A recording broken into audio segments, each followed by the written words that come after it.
कश्मीरी पंडित हैं, ये बात को उनको प्रमाणित करना चाहिए। आप जो है आपके परिवार में मुस्लिम धर्म का भी मतलब सिस्टम चला आ रहा था। आपकी शादी जिस तरह से हुई, सारे सोशल मीडिया में है, टीवी में है, अखबार में है, सब कुछ सब जगह है। तो एक पंडित परिवार का आदमी मुस्लिम धर्म के हिसाब से शादी कैसे करे? और आज के डेट में इस बात को कोई मानेगा? एजुकेशन का बात कीजिए, एजुकेशन में क्या था, चरवाहा विद्यालय खुलवाए थे कि बकरी चरा के लोग आएगा, फिर थोड़ा पढ़ लेगा आधा घंटा के लिए, फिर जाएगा भैंस चराने के लिए, फिर जाएगा आधा घंटा पढ़ेगा। तो जब उनकी सभाओं में भीड़ कमती है तब इस तरह का सिगुफा छोड़ते हैं, और ताकि हमारा भीड़ कम न हो।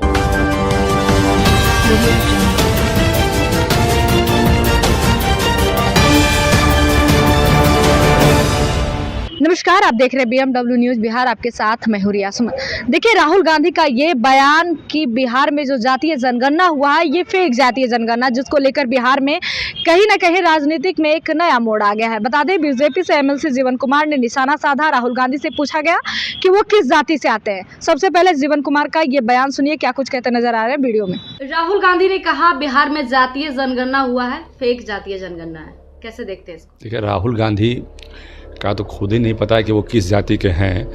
पहले उनको बताना चाहिए कि हम किस जाति के हैं। लोगों ने एक सवाल कहा था पब्लिक में, सोशल मीडिया में, सब प्लेटफॉर्म पर उनसे पूछा गया कि आप पहले ये बताएं कि आप किस जाति के हैं, आपका पूरा परिवार, अपने खानदान के बारे में बताइए कि किस जाति के हैं, शुरुआत आप ही से होगी। तो उन्होंने इस बात पर इनकार कर दिया कि हम पहले क्यों। अरे भाई, तो आपको बताना चाहिए कि आप किस हिंदू हैं कि मुस्लिम हैं कि क्या हैं, आप बताइए पहले, उसके बाद आप किसी और का पूछिएगा। जब हम चले हैं किसी काम करने के लिए, तो वही सवाल जब लोग आपसे कर रहे हैं तो आप क्यों नहीं बता रहे भाई? आपको बताना चाहिए ना। उन्होंने तो कहा कि बिहार में हमसे जाति पूछा जाता है, तो उन्होंने कहा, खड़े मन से कहा कि हम प्योर कश्मीरी पंडित हैं। कश्मीरी पंडित हैं, ये बात को उनको प्रमाणित करना चाहिए। लोग उनसे प्रमाणित करने के लिए बोल रहे हैं कि आप प्रमाणित कीजिए। आप जो है आपके परिवार में मुस्लिम धर्म का भी मतलब सिस्टम चला आ रहा था। आपकी शादी जिस तरह से हुई, सारे सोशल मीडिया में है, टीवी में है, अखबार में है, सब कुछ सब जगह है। तो एक पंडित परिवार का आदमी मुस्लिम धर्म के हिसाब से शादी कैसे किया? ठीक है, तो पहले उनको जस्टिफाई करना चाहिए कि वो हिंदू धर्म के हैं, प्योर के मुस्लिम धर्म के हैं, और फिर उसके बाद आगे की प्रतिक्रिया उनको पब्लिक से लेनी चाहिए।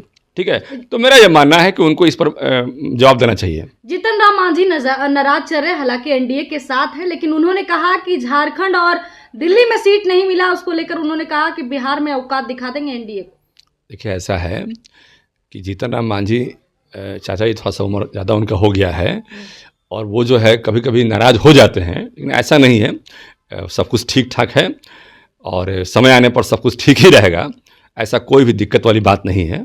लेकिन नाराज क्यों हो जाते हैं? कभी कभी क्यों नहीं मिलता है? देखिए, ऐसा नहीं है, उम्र के तकाजा उनका थोड़ा है तो कभी कभी उस उम्र में लोग नाराज हो ही जाते हैं, लेकिन उसको अदर वे में नहीं लेना चाहिए। समय आने पर सब कुछ ठीक ठाक रहेगा। एनडीए के साथ हैं, एनडीए के साथ रहेंगे, ऐसा कुछ दिक्कत नहीं है।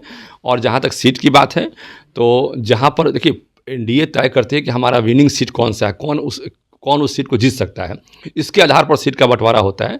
तो जो उनके खाते में विनिंग सीट दिखाई पड़ेगा तो निश्चित रूप से पार्टी उसमें कंपेंसेट करती है, और मुझे लगता है कि कहीं कोई इसमें दिक्कत नहीं है। हर तरह से सब लोग सेटिस्फाइड हैं इसमें। नीतीश कुमार के प्रगति यात्रा पे कई सवाल खड़े हो रहे हैं कि नीतीश कुमार की मानसिक स्थिति जो बहुत ही खराब चल रहा है, उनको प्रगति यात्रा पे नहीं बल्कि उन्हें इलाज की जरूरत है, हॉस्पिटल में जाना। देखिए, अब दिक्कत इस बात की है कि जिनको बिहार की प्रगति पसंद नहीं है, आपको बता दें कि जब लालू जी की सरकार यहाँ ख़त्म हुई थी तो 24,000 24,500 करोड़ का बजट यहाँ पर लास्ट टाइम था, और आज इस बार बजट पेश होगा। आप भी देखिएगा, विंटर सेशन में बजट पेश होने वाला है।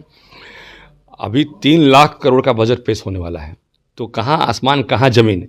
एक समय था कि बिजली के लोग तरसते थे, कभी बिजली आती थी 24 आवर में एक घंटे के लिए, तो लोग कहते थे कि जाके आटवा पिसवा ले, मतलब बिजलियाँ कट जेतो हैं, अब जाके जल्दी जल्दी कमा कर ले, मोबाइल का बैटरिया चार्ज कर ले, नहीं तो फिर मौका ना मिलता, फिर मोबाइल बैटरिया जो है ना फिर चार्ज ना होता। तो एक स्थिति को लोगों ने देखा है, और अभी भी जो है स्थिति लोग देख रहे हैं कि 24 घंटा में 22 घंटा बिजली रहती है, कहीं 23 घंटा है, कहीं 20 घंटा बिजली है। तो आसमान ज़मीन का अंतर है, बदलाव काफ़ी हुआ है। पहले जो है चलने के लिए रोड नहीं था। आप देखिएगा, पहले अब गांव में जाने के लिए 4-4 फीट 3-3 फीट का रोड हुआ करता था। और जब लोग लालू जी से पूछते थे कि आप रोड क्यों नहीं बनवाते हैं, तो लोग कहते थे लालू जी कि भैंसिया पिछल जेते यहाँ पर, अब भैंसिया पिछल जाएगा, हमारा रोजगार खराब हो जाएगा। अब बताइए कि उनको रोड नहीं बनाने के इस तरह के जवाब देने पड़ते थे, और आज के डेट में इस बात को कोई मानेगा?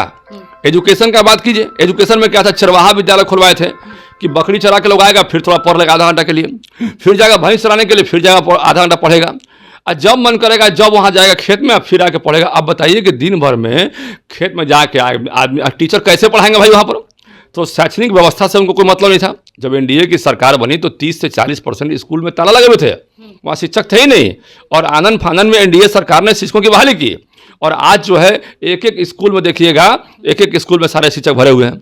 अभी कुछ दिन पहले हम झारखंड गए थे चुनाव में, अब वहाँ पर देखिए कि वहाँ की भी हालत ख़राब है, वहाँ भी शिक्षकों की स्थिति खराब है वहाँ पर।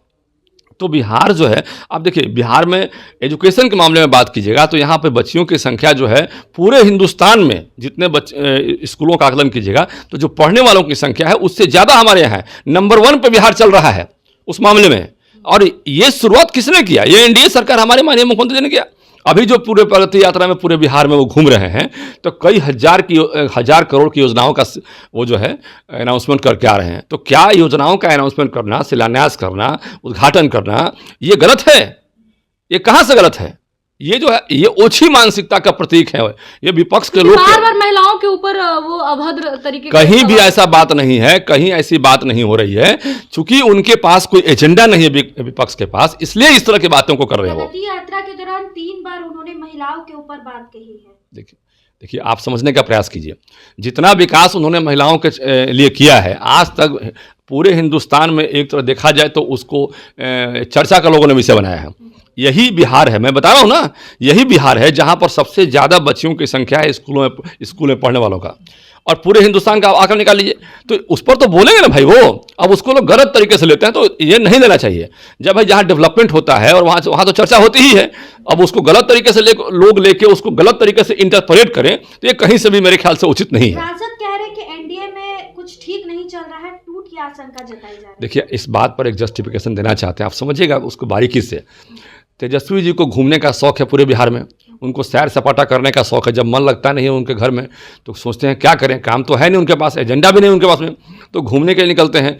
और घूमने के क्रम में जब उनको ये महसूस होता है कि हमारे कार्यक्रमों में भीड़ कम हो रही है, लोग कम आ रहे हैं, तब वो एक सुगुफा छोड़ते हैं मीडिया में कि सरकार बदलने वाली है, बदल सकती है, ऐसा हवा क्रिएट करने का प्रयास करते हैं, अपने लोगों से बुलवाते हैं। तो लोग को लगता है अरे लगता है कि फिर सरकार पलट जाएगी क्या, फिर पलटी मार देंगे क्या। तो लोग जो है उनके तरफ भागने का प्रयास करते हैं और उनके यहाँ थोड़ा भीड़ बढ़ जाता है। तो जब होते ही तो सरकार पलटी है, नहीं ऐसा देखा नहीं मेरा मानना है, जो मेरा मानना नहीं बल्कि ये फैक्ट है, सच्चाई है, आप इसको बारीकी से आकलन कीजिएगा। तो जब उनकी सभाओं में भीड़ कमती है तब इस तरह का सिगुफा छोड़ते हैं, और ताकि हमारा भीड़ कम ना हो। तो ये भीड़ को जुगाड़ का एक टेक्नोलॉजी समझ लीजिए, ये जुगाड़ टेक्नोलॉजी है ये। आपने सुना जीवन कुमार ने कहा कि अगर वो प्योर कश्मीरी हैं तो उनके पिताजी किस जाति से बिलोंग करते हैं, उनकी माता किस जाति से बिलोंग करते हैं और उनकी वाइफ वो किस जाति से आते हैं। अगर जातीय जनगणना बिहार में फेक है तो वो अपने सत्ता के टाइम में क्यों नहीं जातीय जनगणना करवा दिए।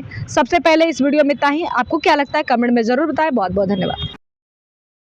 तमसो मां ज्योतिर्गमय गुरुकुल शिक्षा मंदिर संस्थान के साथ बनाए अपना भविष्य। रेगुलर और प्रोफेशनल कोर्सेज, सेकेंडरी और senior secondary courses, law, teachers training courses, pharmacy and nursing के साथ पैरामेडिकल में डायरेक्ट एडमिशन पाए। वेबसाइट विजिट करें या दिए गए नंबर पर कॉल करें। हमारा पता है गुरुकुल शिक्षा मंदिर संस्थान, कल्याण चौक, DS कॉलेज रोड, कटिहार।